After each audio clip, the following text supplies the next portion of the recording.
Olá, alunos! Um dos problemas relacionados à verruga plantar está no fato de que justamente ela forma aquele espinho, como se fosse um espinho dentro do pé, porque ela cresce também em profundidade. E isso acarreta numa série de problemas. Por quê? Porque muitas pessoas não sabem cuidar, ou não têm condições financeiras, ou não conhecem um profissional adequado para fazer o cuidado dessa verruga, ou tentam fazer o que é pior, tentam fazer em casa, eles próprios, cortar com lâmina, o que só aumenta a área da infecção, o que só piora o quadro. E aí qual é a consequência? A verruga plantar ela é uma das piores, porque justamente ela traz consequências estéticas graves, porque o pé fica feio, porque a verruga plantar normalmente ela cresce mais do que uma verruga vulgar, ela tem um crescimento maior, justamente por causa do excesso de lesão. E o que vai acontecer? A pessoa sente dor ao andar, e aí ela vai tentar compensar. Ela vai fazer o quê? Vai ser uma pessoa que vai andar ou com o pé virado, vai andar na ponta do pé, ou seja, ela vai fazer algum movimento no andar para não sentir dor. Só que esse movimento que a pessoa vai fazer vai acarretar em outros problemas, que são problemas de tornozelo, problema de articulação, porque essa pessoa vai ficar andando torta.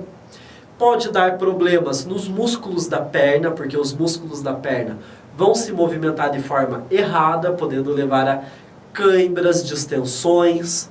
Você pode ter problema também na articulação do joelho, porque a pessoa que está andando torto para compensar o problema da verruga plantar, ela vai ter uma força diferente sobre o joelho.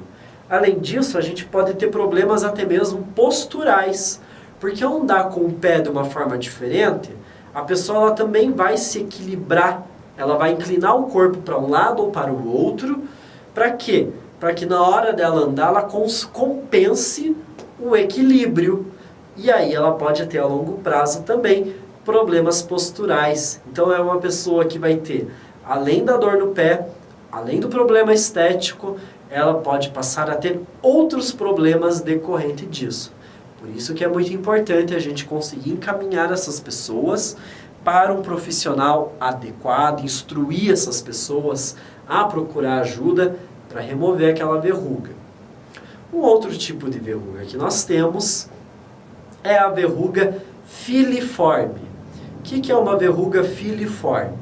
Verruga filiforme ela é uma lesão pedunculada. Provavelmente ninguém entendeu nada, mas vamos lá. Pedunculada quer dizer que ela é uma lesão que tem forma de pedúnculo. Novamente, ninguém entendeu nada. Eu sei, mas tudo bem. O que isso quer dizer? Isso quer dizer que ela é uma verruga que ela tem um crescimento oblíquo. Ela cresce verticalmente. Ela cresce parecendo um cone ou, digamos, vamos pensar de uma maneira melhor. É aquela verruga da bruxa. Sabe quando a gente vê em desenho animado, aquela verruga compridinha no nariz da bruxa? Essa é a verruga filiforme. Esse é o pedúnculo, esse formato de pedúnculo. Essa verruga ela pode ser múltipla ou isolada, dependendo da lesão ou da etiologia que levou à formação daquela verruga. E ela, esteticamente, ela é a verruga, digamos, mais feia, justamente porque ela é aquela verruga que cresce de forma indiscreta. A verruga vulgar, normalmente ela é um pouquinho mais discreta no seu crescimento. A gente nota menos. Agora, a verruga filiforme, ela é mais... ela tem um crescimento mais visível, mais notável. E aonde essa verruga, então, filiforme vai atingir? Normalmente ela atinge região do rosto, que é para ajudar mais ainda, né, a pessoa que tem verruga. Mas como a gente já falou, verrugas elas podem atingir qualquer parte do corpo, ok? Então, sobre infecções virais de pele, essa é a mais importante porque essa é aquela que é mais voltada para a estética. O tratamento, então, das verrugas, ele é variado. Se for uma verruga plantar, o tratamento é de um tipo. Se for uma verruga vulgar, é outro tipo. Mas, em geral, como é feito o tratamento? Como as verrugas elas são benignas, são limitadas, ou seja, não crescem indefinidamente, o tratamento normalmente é feito com ácidos. Ácidos que são comprados em farmácia, porque eles têm uma concentração maior do que aqueles ácidos que a gente compra de cosmético. E esse ácido você aplica no local da região, você pode proteger em volta com vaselina e isola, pode fazer um curativo, dependendo da extensão, pode ser um simples band-aid, um curativo instantâneo. E faz aquilo todos os dias para lesão ir descamando até a verruga sumir. Em geral, esse é o tipo de tratamento que é feito. Então agora, vamos falar sobre infecções bacterianas ou piodermites. Piodermites é o nome que a gente dá para infecções bacterianas da pele. E por que ela recebe esse nome de piodermites? Esse nome vem da bactéria Piógenes.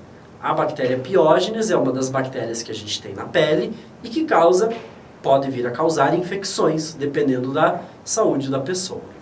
Então, por causa disso que ele tem esse nome de piodermites. Então, a principal que a gente vai falar aqui é a foliculite.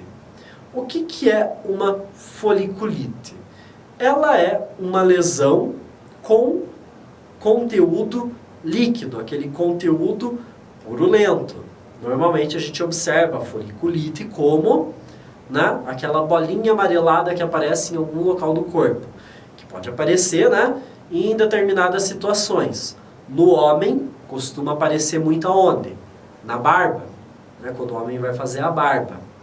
Na mulher, pós-depilação, aparece muita foliculite, dependendo ali da pele da pessoa, da biologia de cada um, da fisiologia de cada um e também do tipo de pelo que cada um tem, Pessoas que têm pelo mais encaracolado no corpo, normalmente, pós-depilação, apresentam mais foliculites. Foliculites, vamos lembrar que a gente tem foliculite bacteriana, que é a própria infecção, mas a gente pode ter a pseudofoliculite. O que é a pseudofoliculite? Nós vamos falar sobre isso também. Pelo encravado, ok? Então, a foliculite, quando ela é de origem infecciosa bacteriana, ela é causada pelo Staphylococcus aureus. O Staphylococcus aureus é uma bactéria que a gente tem naturalmente na nossa pele. Ele vai causar a foliculite quando ele se torna oportunista. Quando que ele vai se tornar oportunista? Quando a gente dá algum tipo de condição para ele se tornar oportunista. Quando que isso vai acontecer normalmente? Quando a gente tem algum tipo de lesão na pele. Quando a gente tem algum tipo de corte. Esse corte pode ser suficiente para que o Staphylococcus aureus atinja camadas mais profundas, que no caso seria a derme, e aí ele gera a foliculite. A foliculite, então, ela pode causar coceira ou dor. Isso varia de pessoa para pessoa. Mas normalmente ela é dolorosa e ela costuma ser mais dolorosa do que a própria acne, dependendo do grau da acne.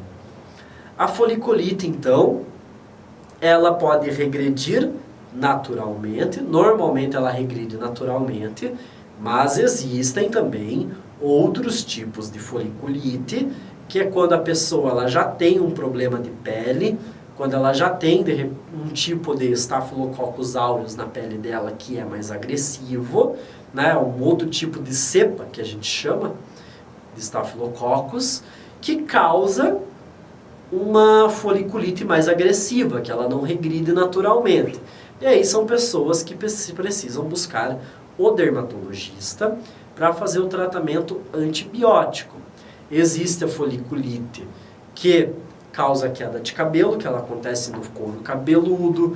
Existe foliculite patológica de barba, que é quando o homem ele tem muita foliculite na barba, que é impossível até mesmo dele fazer o próprio ato de barbear, ele precisa fazer o tratamento com antibióticos e assim por diante. Então agora faremos mais uma pausa e em seguida voltaremos para falar da pseudofoliculite e de outras doenças infecciosas da pele.